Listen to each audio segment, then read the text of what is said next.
Hello everyone. This is very important for the class 12th student.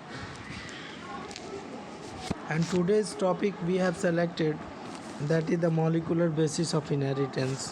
And you all the students are instructed, listen carefully. If you have doubt, you can ask me in the chat section and you can ask me in the comment section. Molecular basis of inheritance में सबसे पहले हम लोग देखते हैं कि there are four major macromolecules in the four major macromolecules में सबसे पहले हम लोग देखते हैं, एक तो हमारे पास न्यूक्लिक एसिड है, दूसरा हमारे पास प्रोटीन्स है और तीसरा हमारे पास कार्बोहाइड्रेट्स है और चौथा हमारे पास लिपिड्स है। तो हम कार्बोहाइड्रेट्स और लिपिड्स की ज़्यादा चर्चा इसमें नहीं करते हैं, हम लोग ज़्यादा चर्चा करते हैं न्यूक्लिक एसिड और प्रोटीन्स की। तो न्यूक्लिक एसिड के बारे में जैसा कि हम लोग जानते हैं, न्यूक्लिक एसिड दो प्रकार के होते हैं, एक डीएनए और दूसरा होता है आरएनए। डीएनए और आरएनए, डीएनए और आरएनए में एक बात है, जो डीएनए है और आरएनए है, ये दोनों एक प्रकार के न्यूक्लिक एसिड हैं। तो इसलिए सबसे पहले हमें न्यूक्लिक एसिड की बायोकेमिस्ट्री को समझना बहुत ज़रूरी है, मतलब ये क्या चीज़ से मिलकर बना हुआ है।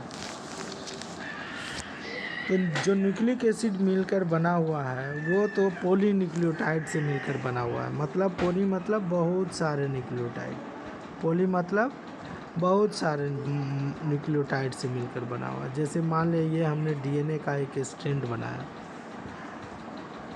और ये दूसरा स्ट्रैंड है, या फिर हमने आरएनए का एक स्ट्रैंड बनाया, तो हमें जानना है कि ये जो स्ट्रैंड है ये पॉलीन्यूक्लियोटाइड का एक लॉन्ग पॉलीमर है न्यूक्लियोटाइड का।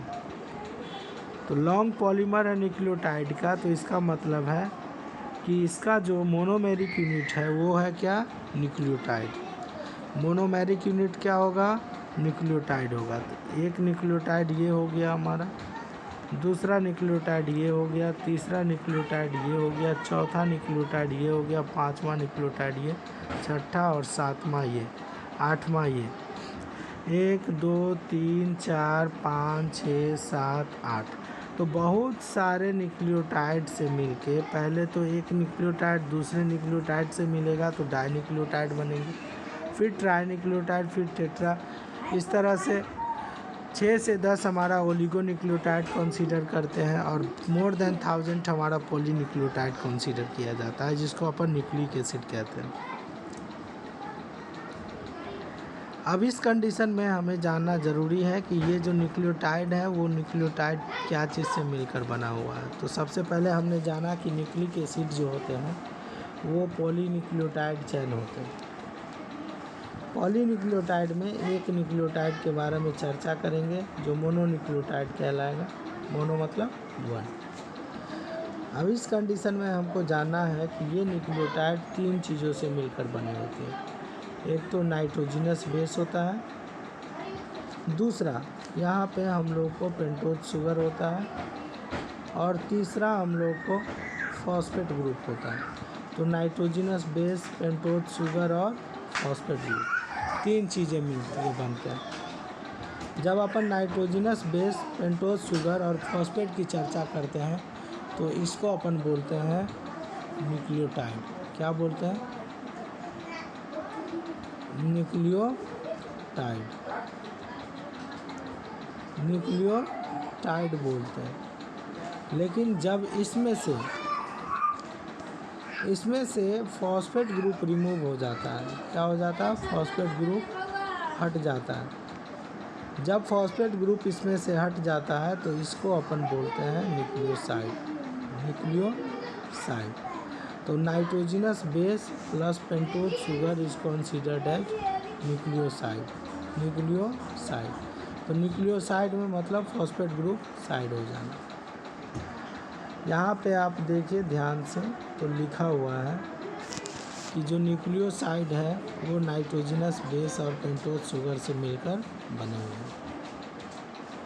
इसके अलावा जो न्यूक्लियोटाइड है वो 3 चीज़ों से मिलकर बने हुए हैं, न्यूक्लियोसाइड प्लस फॉस्फेट। तो न्यूक्लियोसाइड मतलब nitrogenous base plus pentose sugar plus phosphate बनेगा हमारा न्यूक्लियोटाइड। तो समझ गया कि न्यूक्लिक एसिड की बायोकेमिस्ट्री क्या है। अब हम देखते हैं कि ये जो न्यूक्लिक एसिड है वो न्यूक्लिक एसिड हमारा न्यूक्लियोटाइड से मिलकर बना हुआ है। और न्यूक्लियोटाइड में मान लीजिए हमारे पास नाइट्रोजनस बेस है।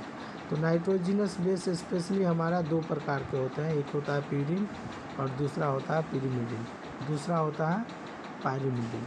तो प्यूरिन का जब चर्चा करते हैं तो वहाँ पे हम लोग एक एडेनिन पढ़ते हैं, दूसरा ग्वानिन पढ़ते हैं। जब एडेनिन के साथ पेंटोज शुगर पार्टिसिपेट करता है तो ये एडिनोसिन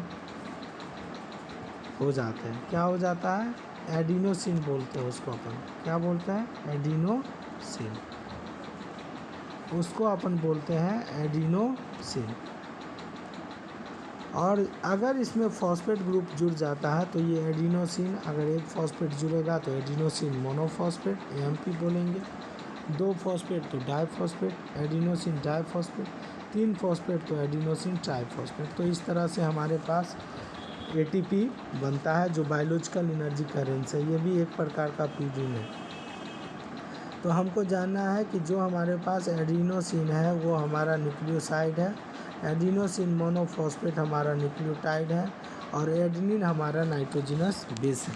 एडेनिन हमारा नाइट्रोजनस बेस है। एडेनिन क्या हमारा? नाइट्रोजनस बेस है। आगे हम पढ़ाते हैं आपको इसके बारे में।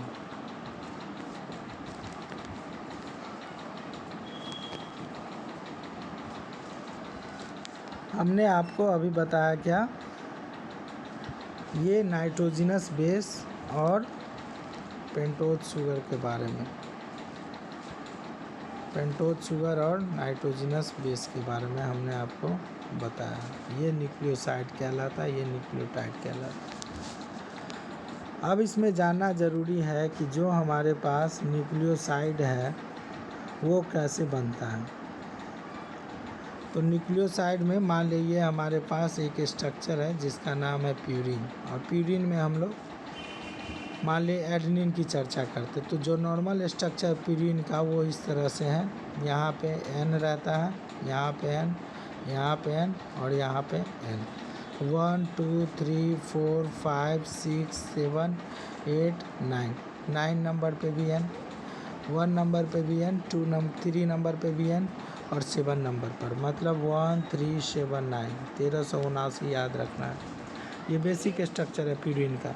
अगर यहाँ पे एमाइनो ग्रुप दे देते हैं NH2 तो ये हमारा 6 एमाइनो प्यूरिन होता है जिसको अपन एडेनिन बोलते हैं। क्या बोलते हैं? एडेनिन। एक एग्जांपल हमने बताया आपको।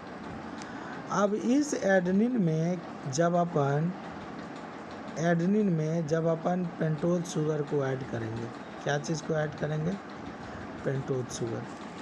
ये हमारे पास एडेनिन हो गया। यहाँ पे पेंटोज शुगर जैसे ही ऐड करेंगे ये हमारा एडेनिन प्लस पेंटोज शुगर कहलाएगा एडिनोसिन। क्या चीज़? एडिनोसिन। अब यहाँ पे हमने बताया था N9 पे हमारा नाइट्रोजन है और यहाँ पे कार्बन के 1 नंबर पे, पेंटोज शुगर के कार्बन के 1 नंबर पे कार्बन है ये हमारा पेंटोज शुगर पे। तो ये इसके साथ बॉन्ड बनाता है जिस बॉन्ड को अपन बोलते हैं एन ग्लाइकोसाइडिक बॉन्ड्स। कौन सा बॉन्ड? N glycosidic bonds. तो याद रखना है एन ग्लाइकोसाइडिक बॉन्ड्स किस किस के बीच में बनता है? N1 और C1 के बीच में एन ग्लाइकोसाइडिक बॉन्ड्स बनेगा। और ये एन ग्लाइकोसाइडिक बॉन्ड्स नाइट्रोजन और glycosidic bonds because the pentose sugar.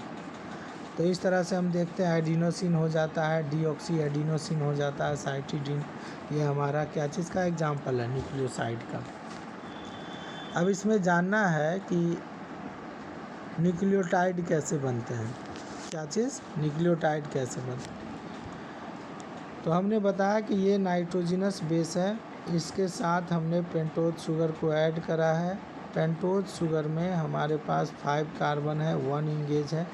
2 जो होता है वो डीएनए और आरएनए में डिफरेंसेस बताता है, जैसे 2 प्राइम डीऑक्सी। तो जो हाइड्रोक्सी ग्रुप है यहाँ पे 2 प्राइम पे, उसमें एक ऑक्सीजन का लोप हो जाना। 2 प्राइम डीऑक्सी है जो डीएनए में पाया जाएगा। लेकिन अगर यहाँ पे ऑक्सीजन प्रेजेंट है या हाइड्रोक्सी ग्रुप प्रेजेंट है तो OH है, तो इसको अपन बोलते हैं राइबोज शुगर। क्या चीज़? राइबोज। तो 2 प्राइम भी हमारा इन्वॉल्व हो गया, 1 इन्वॉल्व है, 2 इन्वॉल्व है, 3 हमारा बच जाता है, 4 इन्वॉल्व है। 5वां वाला हमारा CH2OH रहता है, वो हाइड्रोक्सी ग्रुप फॉस्फेट के साथ बॉन्ड बना लेता है, और ये जो बॉन्ड बनाता है इसको अपन फॉस्फोइस्टर बॉन्ड्स बोलते हैं। क्या बोलते हैं? फॉस्फोइस्टर बॉन्ड्स बोलते हैं। तो याद रखना है फॉस्फोइस्टर बॉन्ड्स किसको कहते हैं।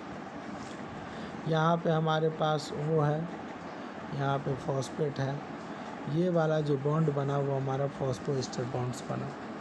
यहाँ पे फॉस्फोडाइस्टर है, ये गलत है, दिस इज़ रॉन्ग, याद रखना है। तो यहाँ पे न्यूक्लियोटाइड जब बनाते हैं तो यहाँ पे फॉस्फेट ईस्टर बॉन्ड्स बनता है, नॉट फॉस्फोडाइस्टर। फॉस्फोडाइस्टर बनेगा जब 2 न्यूक्लियोटाइड अपन जोड़ेंगे, तब फॉस्फोडाइस्टर बॉन्ड्स की निर्माण होगा। अब अपन बनाते हैं अगला क्वेश्चन, अगला, जिसमें देखते हैं कि 2 न्यूक्लियोटाइड एक दूसरे के साथ कैसे जुड़ेंगे। तब तक के लिए ये लेक्चर अपन ख़त्म करते हैं। Thank you very